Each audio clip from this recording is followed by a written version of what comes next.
Magandang umaga mula sa Pag-asa Weather Forecasting Center. Ito ng ating update sa magiging tayo ng panahon sa susunod na 24 oras.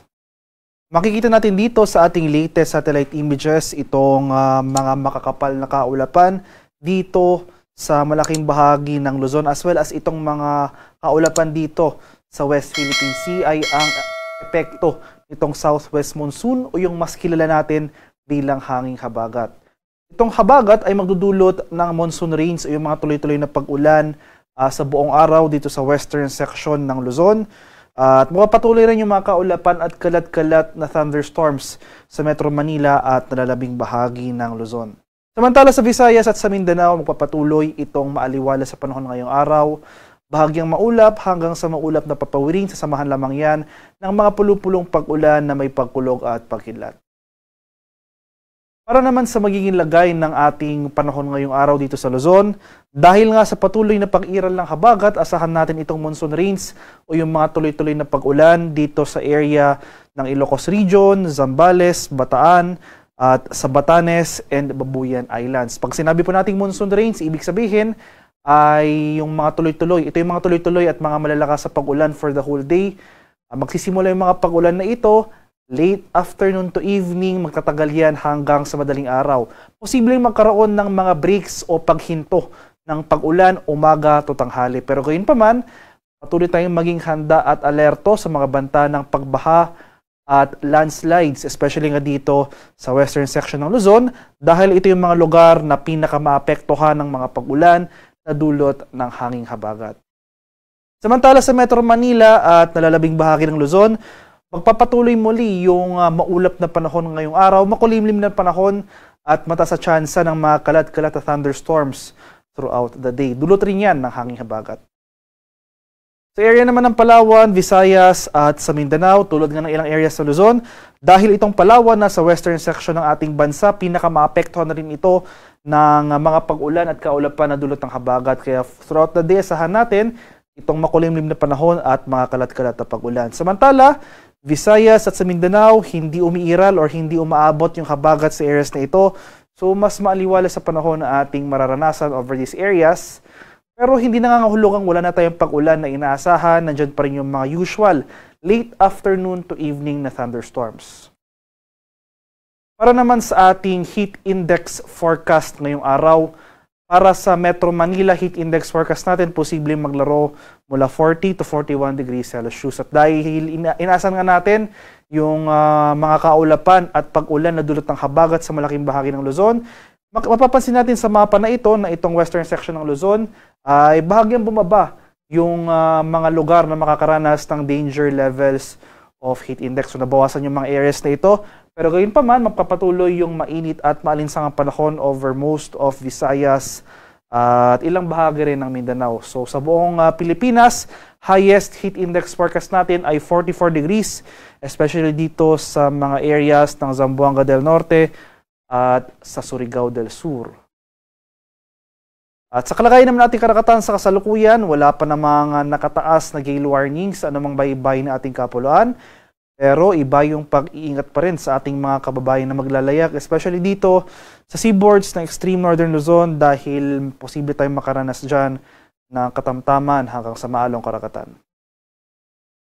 At para naman sa ating 4-day forecast, yung ating weather outlook sa mga susunod na araw, sa araw ng Lunes hanggang sa Martes, magpapatuloy pa rin yung mga monsoon rains o yung mga tuloy-tuloy na pag-ulan na dulot ng habagat sa kanlurang bahagi ng Northern at Central Luzon. So itong western section ay ito yung mga areas nga ng Ilocos Region, Zambales at Bataan. Mula ngayong araw hanggang sa Tuesday, magpapatuloy yung mga pag-ulan na dulot ng habagat over these areas. Patuloy rin tayong mag-i-issue ng mga weather advisory para sa accumulated rainfall o yung mga pag-ulan na dala ng habagat. Kaya in general, itong area nga ng Ilocos Region, Zambales, Bataan, possible ito ring area ng Abra. Patuloy po tayong maghanda sa mga banta ng tuloy-tuloy na pag-ulan. Nandiyan yung mga hazards ng mga biglaang pagbaha or pagguho ng lupa, lalong-lalo na kung tuloy-tuloy ang pag-ulan na ating mararanasan.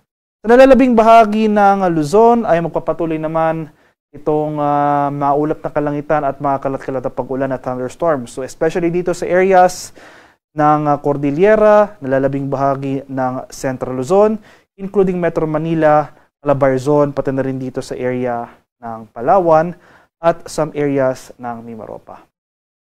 Pagsapit naman ng Miyerkules hanggang sa Thursday, ay unti-unti mababawasan yung mga pag-ulan na dulot ng habagat. Gayunpaman, magpapatuloy pa rin itong maulap ng kalangitan at mga kalat-kalat na thunderstorms dito sa ilang areas ng Northern and Central Luzon. So muli itong Ilocos Region, itong bahagi ng Cordillera, magpapatuloy pa rin yung mga pag-ulan sa Zambales, Bataan at sa Palawan. So kung mapapansin po natin, mostly western section pa rin ng Luzon yung mga makakaranas ng mga kaulapan at pag-ulan na dulot ng habagat. Since ito nga yung mga areas na pinaka-exposed sa mga hangin at ulan na dulot ng southwest monsoon. Samantala, for this forecast period, so Monday to Thursday, sa areas ng Visayas at sa Mindanao, hindi natin inaasahan na aabot yung mga pag-ulan na dulot ng habagat over these areas. So magpapatuloy yung maaliwala sa panahon, bahagyang maulap hanggang sa maulap na papawirin. Magdala pa rin tayo ng payong dahil mainit at malinsangan nga umaga at tanghali at pananggalang yung payong na yan sa mga ulan pagsapit ng late afternoon to evening. At para sa buwan ng Hunyo, inasahan nga natin na posibleng at least one, so isa hanggang sa dalawang bagyo ang posibleng mamuo or pumasok ng ating PAR. So makikita natin dito sa diagram na ito yung usual track sa tinatahak ng bagyo for the month of June. So ito yung tinatawag nating climatological tracks. May apat tayong usual tracks for the month of June. So itong una at pangalawang tracks ay yung tinatawag nating recurving scenario. May mga posibleng mamuong low pressure area na maaring maging bagyo for the month of June, posibleng lumapit ng ating kalupaan. Pero habang papalapit ito ng ating Philippine landmass, posible itong mag-recurve northward or northeastward patungo dito sa northern boundary ng ating PAR. Or in general, patungo sa area ng Taiwan at Japan. So kahit na hindi tatama yung mga bagyo sa mga tracks na ito, kailangan pa rin natin mag-ingat dahil panahon nga ng habagat for the month of June, kahit na malayo yung bagyo dito sa northeast portion ng ating bansa, kahit hindi nga ito magla-landfall, posible pa rin itong hatakin or paibayuhin yung ating southwest monsoon, yung hanging habagat. Kaya kahit malayo yung bagyo, posibleng maulan pa rin sa ating bansa, hindi dala ng mga pag-ulan na dulot ng bagyo, kundi yung mga pag-ulan na dulot ng enhanced southwest monsoon, yung hanging habagat. At yung ating pangatlo at pang-apat na usual tracks for the month of June, ito yun naman yung ating mga landfalling scenarios. Possible mag-landfall yung bagyo na mamumuo within PAR dito sa eastern section ng Southern Luzon or itong Eastern Visayas area. After landfall, posibleng bagtasin or mag-traverse yung bagyo over most of Philippine landmass dito sa inland areas. At paglabas ng West Philippine Sea, magpapatuloy yung generally pakanluran na paggalaw nito towards Vietnam and Hong Kong area. Haring araw sa Kaminilaan ay sisikat mamayang 5:26 ng umaga at tulubog naman mamaya sa ganap na 6:22 ng hapon.